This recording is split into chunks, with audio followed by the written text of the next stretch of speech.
Guys, जो लोग पास हो चुके हो उन लोगों के लिए तो कॉलेज एडमिशन वीडियो आकाश दास चैनल में बन रहा है।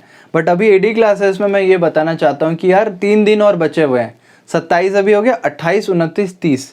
ये 3 दिन में अगर आप फॉर्म भरते हो आपके प्राइवेट कैंडिडेट के लिए बहुत सही है, या फिर उसके बाद 7 दिन का और टाइम मिलेगा, बट पैसा बहुत खर्चा हो जाएगा। जितना फीस आपको देना होगा उतना तो दोगे, उसके अलावा 2000 रुपये एक्स्ट्रा आपको देना पड़ेगा। 2000 रुपये is not a small thing यार, it is really a very big thing. 2000 रुपये काफ़ी परिवार में दिन भर काम करने के बाद भी एक दिन का नहीं मिलता। 2-3 दिन का काफ़ी लोगों का सैलरी होगा वो चीज़। तो इसीलिए आप रेस्पेक्ट कीजिए अपने उन पेरेंट्स का जो मेहनत करके पैसा कमा रहे हैं आप सभी के लिए। अगर आप एग्ज़ाम देना चाहते हैं तो इन 3 दिनों में फॉर्म को फिलअप कर लीजिए। फॉर्म के रिलेटेड कुछ क्वेरीज है, मैं उसको बात करना चाहूँगा। वीडियो स्लो लग रहा है तो आप स्पीड बढ़ा के देख सकते हैं, बट मैं आप सभी से इन जनरल इंटरेक्ट करना चाहता हूँ अच्छे तरीके से। सबसे पहली बात, अगर आपका 6 सब्जेक्ट में एग्ज़ाम था, उसमें से आप टॉप 5 कंसिडर हो के पास हो, एक सब्जेक्ट में आप फेल हो जिसमें RT आ गया है या फिर XX दिखा रहा है, और वो एडिशनल सब्जेक्ट हो गया है रिजल्ट में, तो आपको इम्प्रूवमेंट का फॉर्म भरना होगा। कंपार्टमेंट में आपको रिकॉर्ड नॉट फाउंड दिखाएगा। उसके अलावा अगर आपका 5 ही सब्जेक्ट था, उसमें से आपका एक सब्जेक्ट में कंपार्टमेंट आया था, आपने दिया एग्ज़ाम, आप दोबारा फेल हो गए उसमें, तो अभी आपको कंपार्टमेंट का फॉर्म भरना होगा और उसमें आपको रिकॉर्ड दिखा देगा। और जिन लोगों का रिकॉर्ड नॉट फाउंड उसमें दिखा रहा है, इम्प्रूवमेंट में आपको दिखा देगा। काफ़ी सारे स्टूडेंट्स गलती से इम्प्रूवमेंट फॉर्म भरने के जगह पे वो लोग जो एडिशनल सब्जेक्ट है उसका फॉर्म भर रहे हैं। तो क्या वो गलत है? जी हाँ, वो गलत है। एग्ज़ाम देने को आपको मिल जाएगा, बट वो एडिशनल सब्जेक्ट में कंसिडर होगा। So what you have to do, you have to fill your form only in improvement. उस केस में एडिशनल सब्जेक्ट किसके लिए लागू होता है? जो कि वो ओवरऑल में पास है, कोई एक्स्ट्रा सब्जेक्ट ऐड करना चाहते हैं उनके एग्ज़ाम में। फॉर एग्जांपल किस स्टूडेंट के लिए वैलिड होगा?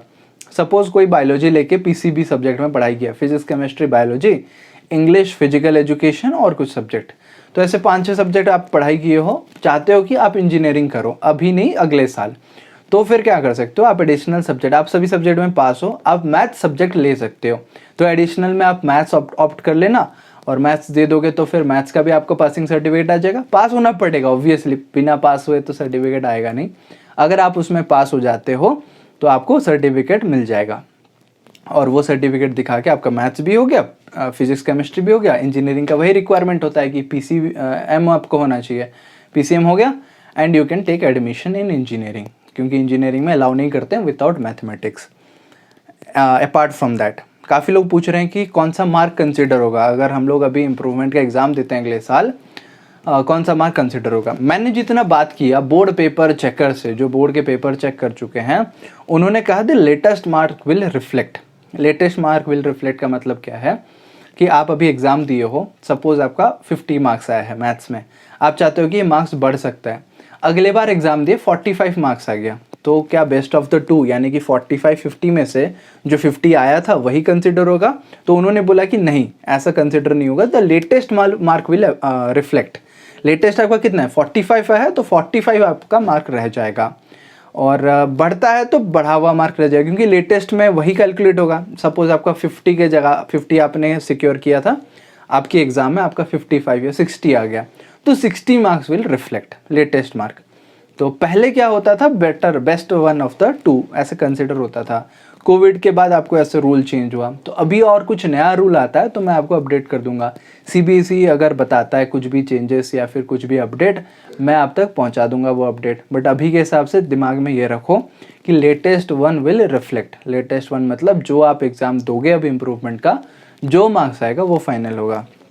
यहाँ पे कुछ और कैटेगरी के स्टूडेंट हैं जो लोग बोल रहे हैं कि सर अगर हम एग्ज़ाम अभी इम्प्रूवमेंट के लिए डालें, जो रिवैल्यूएशन के लिए डाले हैं, पेपर चेक होके आएगा, चेक होने के बाद अगर मार्क्स बढ़ जाता है और मैं इम्प्रूवमेंट का जो कंपार्टमेंट का फॉर्म भर दिया हूँ प्राइवेट कैंडिडेट का, और एग्ज़ाम नहीं देता हूँ, तो कौन सा कंसिडर होगा? तो उस हिसाब से कि आपका जो प्रीवियस था वही वाला कंसिडर होगा, क्योंकि आपने एग्ज़ाम अपीयर ही नहीं किया। अपीयर करते फेल हो जाते तो फेल वाला मार्क कंसिडर हो जाता। आई होप इतना इन्फॉर्मेशन क्लियर है, और ये इन्फॉर्मेशन कम्प्लीटली मैं इन्फॉर्मेशन रिसर्च करके और इन्फॉर्मेशन लेके, जो लोग अभी CBSE के साथ जुड़े हुए हैं किसी भी तरीके से या फिर बोर्ड पेपर चेक कर चुके हैं, उनसे बता रहा हूँ। मैं अपने से कोई नहीं बता रहा हूँ, क्योंकि मैं यूट्यूब पे ही पढ़ाता हूँ, कोई ऐसे प्राइवेट कॉलेज में या फिर स्कूल में नहीं पढ़ाता हूँ। सो आज पर मैं बेस्ट नॉलेज, मैं जितना रिसर्च कर पाया, CBSE सर्कुलर को जितना पढ़ पाया उस हिसाब से मैंने आपको बताया। प्रैक्टिकल चीज़ें, जो लोग फिजिक्स केमिस्ट्री वगैरह दे रहे हैं उन लोग का अभी चार्ज कितना हो रहा है, फॉर्म का फीस 300 थ्योरी प्लस 150 प्रैक्टिकल का चार्ज लिया जा रहा है। और इतने में क्या हो रहा है, 450 आपका चार्जेस हो जा रहा है। प्राइस बढ़ गया क्या, काफ़ी लोग कॉल करके पूछ रहे हैं। प्राइस नहीं बढ़ा है, आपका प्रैक्टिकल का लिया जा रहा है। तो फिर यहाँ पे सवाल आता है कि क्या प्रैक्टिकल एग्जाम्स भी देने पड़ेंगे? तो लेटेस्ट अपडेट अभी तक जितना है उस हिसाब से प्रैक्टिकल एग्जाम आपको देने नहीं पड़ेंगे, जो आपने दिया था वही मार्क कैरी फॉरवर्ड हो जाएंगे। या फिर दूसरा पॉसिबिलिटी है, आप थ्योरी में जितना सिक्योर करोगे उस बेसिस में, प्रो रैटा बेसिस बोलते हैं, सपोज आप थ्योरी में टोटल से 70% सिक्योर करते हो तो प्रैक्टिकल में भी आपका जो 20 मार्क्स रहेगा, 30 मार्क्स रहेगा, उसका 70% आपको दे दिया जाएगा। 20 मार्क्स अगर आप प्रैक्टिकल देते हो तो 20 का अगर 70% हम लोग कंसिडर करें, 10% will be 2 marks, 70% will be 14 marks, तो 14 मार्क आपको दे दिया जाएगा 20 मार्क में से। सेम अगर कैलकुलेट करें 30 मार्क्स है, सो 7 3 21, तो 21 मार्क आपको मिल जाएंगे टोटल 30 मार्क्स में से। So that is not a good thing, क्योंकि जनरली आप प्रैक्टिकल में सबका 30 में से 27 28 29 30 आ ही जाता है। तो अगर जितने आपके प्रीवियस मार्क थे वही कैरी फॉरवर्ड हो जाते हैं तो आपके लिए एक प्लस पॉइंट रहेगा। और सिलेबस की बात करें तो सिलेबस आपका वही रहेगा जो 23 एग्ज़ाम के लिए रहेगा, that is 100% syllabus. Previous batch के लिए टर्म 1 टर्म 2 था, अभी 2022 में जो लोग एग्ज़ाम दिए टर्म 1 टर्म 2 हो गया, और उससे पहले जो 2021 में दिए तो 21 वालों के लिए कोई एग्ज़ाम नहीं था, तो डायरेक्टली वो लोग इंटरनल के बेसिस में पास हो गए हैं। तो आप ध्यान रखिए कि आपका अभी कोई 30-70 का रेशियो नहीं रहेगा, और ना ही आपका बिना एग्ज़ाम दिए पास हो जाओगे। 100% सिलेबस आपको देना पड़ेगा, पूरा आपको पढ़ना पड़ेगा। अपार्ट फ्रॉम दैट, काफ़ी लोग अभी फॉर्म नहीं भर रहे हैं या फिर नहीं भर पा रहे हैं। 3 दिन का समय बचा हुआ है, 28 29 30।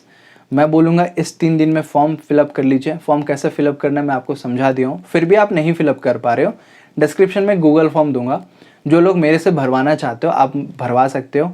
वहाँ पे आप अपना नंबर, ईमेल एड्रेस, नाम वगैरह सब लिखोगे, मैं वहाँ से कॉल करता हूँ, ठीक है। शाम के टाइम अराउंड आफ्टर 5:30 6 o'clock मैं एक एक करके कॉल करता हूँ। ऑलमोस्ट अभी सबको कॉल कर चुका हूँ, जो लोग अभी पेंडिंग में है उनको भी कॉल चला जाएगा कल परसों में। डेफिनेटली लास्ट डेट से पहले काफ़ी लोग खुद से भर लेते हैं फॉर्म फिलअप करने के बाद भी, that is okay, that is a good thing.